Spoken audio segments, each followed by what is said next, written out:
নির্যাতিত ফিলিস্তিনিদের প্রতি সংহতি জানিয়ে ইসরায়েলি বর্বরতার প্রতিবাদে রাজধানীতে র্যালি করল বিএনপি।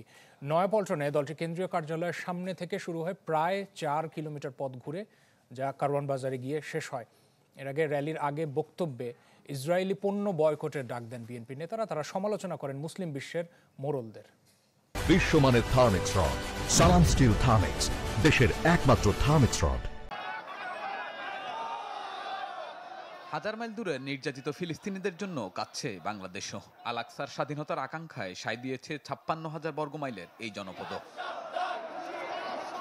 সাধারণ মানুষ থেকে শুরু করে রাজনৈতিক দল ইসরায়েলি বর্বরতা বন্ধের এক দাবিতে সবাই এখন এক পথে।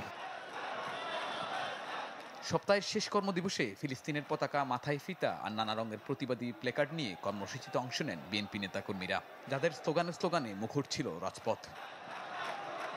নয়াপল্টন কেন্দ্রীয় কার্যালয়ের সামনে থেকে শুরু হয়ে কাকরাইল, শান্তিনগর, মালিবাগ, বাংলা মোটর হয়ে প্রায় 4 কিলোমিটার পথ ঘুরে হোটেল সোনারগাঁয়ের সামনে গিয়ে র্যালিটি শেষ হয়। ফিলিস্তিনের পক্ষে আমরা দাঁড়িয়েছি, আমরা মুসলমানদের পক্ষে দাঁড়িয়েছি, আমরা অন্যায়ের প্রতিবাদ করতে দাঁড়িয়েছি।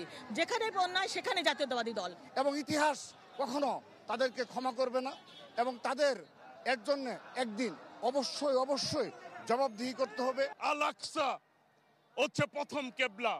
আজকে ওই জায়গায় যে হারে মানবাধিকার লঙ্ঘন হচ্ছে, নির্বিচারে শিশু সন্তান, মহিলাদেরকে হত্যা করা হচ্ছে, এই হত্যা বন্ধর দাবি জানাচ্ছে আমরা বাংলাদেশের আপামর জন্য।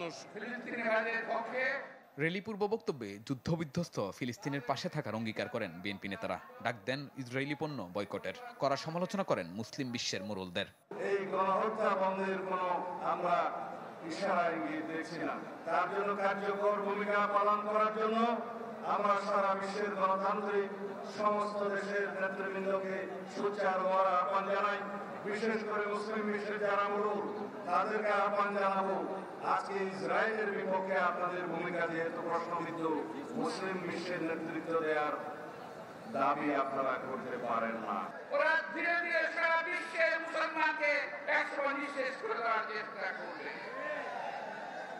মুসলিম বিশ্বের যেই সকল মোড়ল দেশ নিজেদের রাজত্ব বাঁচানোর জন্য, নিজেরা বেঁচে থাকার জন্য আজকে নেতৃত্ব দিচ্ছে না, তাদের প্রতি আল্লাহর অভিশাপ নেমে পড়বে। যতদিন পর্যন্ত ফিলিস্তিনি গণহত্যা বন্ধ না হবে আন্দোলন অব্যাহত রাখার ঘোষণা দেন বিএনপি নেতারা।